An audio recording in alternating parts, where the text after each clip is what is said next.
Hey everybody, Rebecca back for another episode of the Quintuple M. It's the Monday Mr. Money Mustache Motivation. I do this every week on Mondays. I pick one of the blogs that Mr. Money Mustache has written.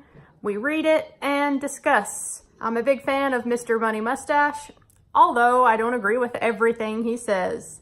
Today is episode 31, and this is titled A Mustachian Microbrewery is Born. As always, I will link to this blog post in the description box below, so y'all can go and check it out yourselves and look at the comments on the blog too if you want to. Well, what do you know? Another Friday has rolled around. Looking back to last Friday, I see that I wrote about beer, and that made us all happy. So perhaps we should talk about beer on Fridays more often. And lucky for me, I have some pretty exciting beer-related stuff to share today. After last Friday's article came out, a discussion ensued in the comments section. Several wise Triple M readers brought up the idea of brewing one's own beer. I thought this was a fantastic idea, so I teamed up with a few local gentlemen and we discussed our limited knowledge on the subject over a few beers. Apparently, the beer you make at home can be top quality as long as you use good quality ingredients and handle the fermentation stage carefully. One of us had brewed beer before. From his recollection, we needed to obtain these pieces of equipment. And I skipped that part because I'm not trying to have a tutorial on YouTube about how to brew your own beer. So, moving on. With a quick comb of Craigslist, we scored the capping machine and bottles along with assorted tubes and accessories for only $5. A second Craigslist purchase led to the 5-gallon carboy along with the special venting cap.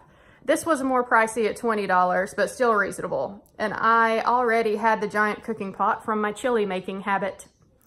For the ingredients, I discovered that there's a home brewing shop called the Bald Brewer right near my house. So I biked over and obtained a beginner style ingredient kit for $40. Upon further research, I discovered similar kits are available online through Amazon.com, but hey, it's good to shop locally sometimes, and the Bald Brewer himself gave me some great tips on getting started. Then it was time to actually brew the beer. This was surprisingly simple. The basic steps were, and again, I'm skipping that part because I'm not trying to teach people how to brew beer on my channel. Moving on. That's as far as we've gotten so far. As of immediately before writing this article, the 5-gallon jug in my furnace room looked and smelled very healthy and beer-like. It was bubbling cheerfully as the yeast converted sugar into alcohol and carbon dioxide. After the 7 to 10 days, you can transfer it to a second glass jug for secondary fermentation, which gives you clearer beer because you leave behind some of the sediment. And then after an additional couple of weeks, pour it into sterilized bottles, apply caps, and throw it in your fridge. To make this process more efficient on a time per beer basis, we're planning to Craigslist a few more glass jugs and another cooking pot. This will allow multiple batches of different types of beer to be brewed in one session. Then you will get hundreds of beers per batch, and you can rotate the brewmaster task among the various members of your beer making club. With enough surplus beer, you could even begin bartering with neighbors who are better cooks than you are for nice pre-cooked meals and such. So he broke down the costs of doing all this endeavor. Initial investment in equipment was $30. Total beers expected about 50. Total recurring cost per batch is $30, assuming we buy ingredients in bulk or online next time.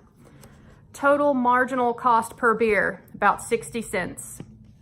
Estimated time spent for the first batch, 3 hours, mostly talking and drinking beer.